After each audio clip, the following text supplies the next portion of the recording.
and just how excited people are when they come into the bookshop for the first time. They love the mix of cafe and books, but going that extra mile for customers and then really appreciating the fact that you can get them books for next day delivery. I mean, I think that's been one of the most enjoyable things that I've experienced as a bookseller. Yeah, and I think when you look back and realise what you've actually created and how important your bookshop has become to your local community and how valued you are as a community resource, I think that's really rewarding, and it's the sort of thing that spurs you on to do even bigger and better things. Well, this is one of our bestsellers. This is a gorgeous little book which we have given the title of a Booka classic, and it's a book that we came across probably towards the start of our bookselling careers, and it's called The Life of Rebecca Jones by Anne Howard Price, and it has a fairly sort of local setting. It's beautifully written about a family, and it traces their lives from sort of the early part of the 20th century to all the way through, and the impact of sort of modern day technology on their lives, their farming lives. It's sort of a rural setting. It's in beautiful sort of mountains just over the border into Wales, and it has a sneaky little twist at the end of it as well. So it's a book that we put into really everybody's hands who steps through the door, and it's a real favourite of ours, and we have sold lots and lots.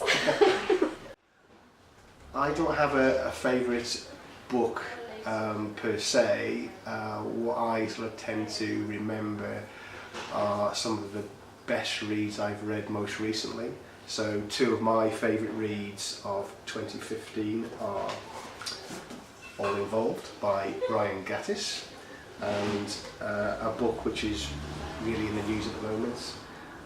It's a big book, A Little Life by Hannah Gihara. I think I would agree that my favourite book is always the book that I'm reading at the moment.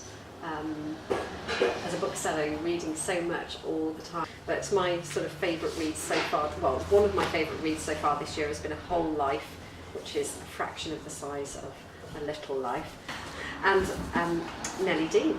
So this takes us back to sort of the story of Wuthering Heights, which is brilliant. I think it would have to be Tinder by Sally Gardner, which is a beautiful book. It is a modern day retelling of Hans Christian Andersen's The Tinder Box, and it's illustrated by David Roberts, and it's very monochrome, black and white, and shot through every now and again with dramatic red, bright red.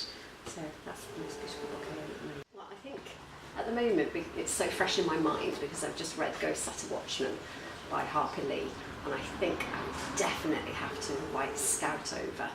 I think she'd be really feisty, interesting company, although I'm not too sure about her table manners.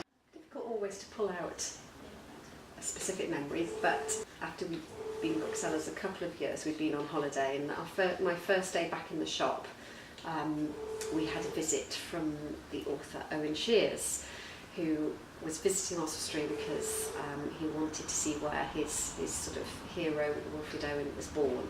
And Oswestry is the birthplace of Wilfred Owen.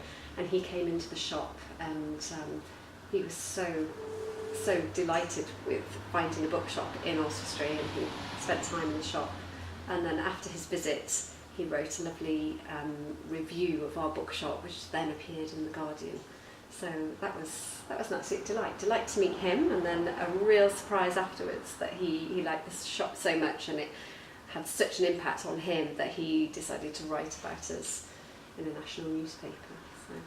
I guess our big bookshop moment of this year was winning Independent Bookshop of the Year, which we're absolutely thrilled to have won, and yeah, it's at times like that you sort of look back and think how far you've come in quite a short space of time. So that's a real highlight of our bookshop and our bookselling career today.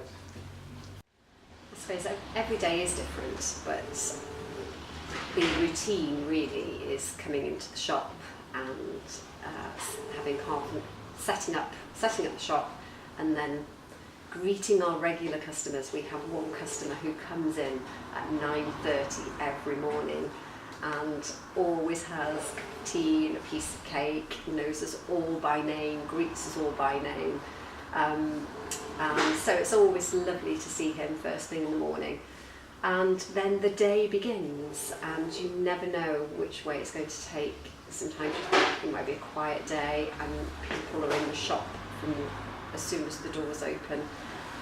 And it's just a day of trying to put our customers first, but then also there are so many jobs to do behind the scenes, so ordering books, meeting with publishers' reps, possibly organising for an event, which is what we'll be doing tonight,